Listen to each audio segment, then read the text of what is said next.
Morning বন্ধুরা, কেমন আছো তোমরা? আশা করি ভালো আছো, সুস্থ আছো। একটা জিনিস নিয়ে খুব এখন হচ্ছে, এই যে আমরা শীতেতে সিঁদুর পরি, কপালে পরি, আর এখন কণ্ঠে দিচ্ছে সবাই। কণ্ঠে কেন দিচ্ছে?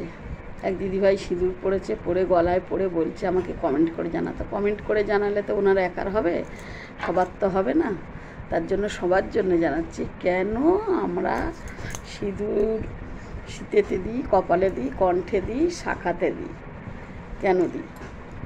সনাতনী ধর্ম অনুযায়ী, আমরা তো বাঙালি, সনাতনী ধর্ম অনুযায়ী সিঁদুর পরার আসল কারণ হচ্ছে এইটা। কিভাবে সিঁদুর পরলে সনাতনী ধর্ম অনুযায়ী পরা যায়। আমরা তো একটু সিঁদুর নিয়ে এখানে লাগিয়ে দিলাম, কেউ চুলের ভিতরে, কেউ সামনে, কেউ ভিতরে, কেউ একটু বড় করে, কেউ একটু ছোট করে, এইভাবে দিই।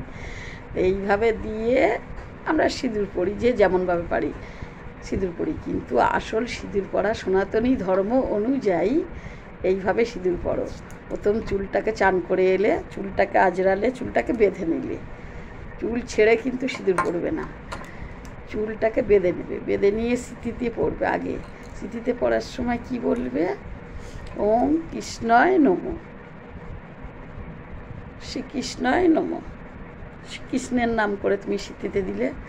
কপালে যখন দেবে ওম কেশবায় নমঃ। কণ্ঠে যখন দেবে ওম ভগবতে নমঃ।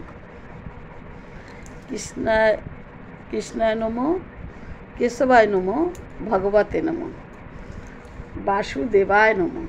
তারপর তোমার সিঁদুরটা আঁচলে মুছে নেবে হাতে। এই হচ্ছে সনাতনী ধর্ম অনুযায়ী সিঁদুর পরার আসল নিয়ম। তাই এখন সবাই শুনছে, জানছে। সবাই তো তখন দিত না, জানতো না। এখন স্মার্টফোন সবার হাতে, সবাই দেখো এভাবে যে যেমন বোঝে। কিন্তু আসল সত্যি সনাতন ধর্ম অনুযায়ী এইভাবে সিঁদুর পরার নিয়ম। তাই এটা আমিও জানতাম না, আমিও জেনেছি।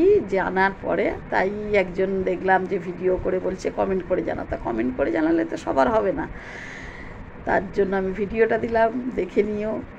আর আমার কথাটা সত্যিই ঠিক কিনা কমেন্টের মাধ্যমে জানিও। ভালো লাগলে লাইক, কমেন্ট, শেয়ার করো, পেজটাকে ফলো করো, ভালোবাসা দিও, ভালোবাসা নিও, অনেক অনেক ভালোবাসা নিও।